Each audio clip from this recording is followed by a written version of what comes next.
গত সপ্তাহ তো এই সপ্তাহ অনেক দাম কম। গত সপ্তাহ ছিল বেগুনের কেজি 180 টাকা, অন বেগুনের কেজি মাত্র 100 টাকা কেজি বিক্রি করি। গত সপ্তাহে এর আগে সপ্তাহে শসার কেজি আছিল আপনার 150 টাকা, 120 টাকা কেজি আছিল। শসার মাত্র 60 টাকা কেজি। অনেক দাম কমে গেছে সব কাঁচামালের। সিম সিম তো নতুন সিম আমাদের সিজন মাত্র আইতে আছে। নতুন সিম 300 টাকা কেজি আমরা বিক্রি করছি। 300, 350, 400 টাকা বিক্রি হয়েছে। অন মাত্র সিমের কেজি 180 টাকা কেজি বিক্রি করি। দুন্দুলের কেজি এটির দাম কম। দুন্দুলের কেজি 60 টাকা, 70 টাকা আমরা বিক্রি করি। এটির দাম এরকম দাম। মূলের দামটা একটু বেশি, মূল 80 টাকা কেজি। আর হলো জালি হলো 50 টাকা, 40 টাকা আমরা বিক্রি করি।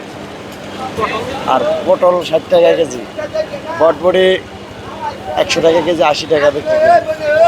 অনেক জিনিসের দাম অনেক কম, অনেক কাঁচামালের দাম অনেক কম, কিন্তু ক্রেতা নাই গা।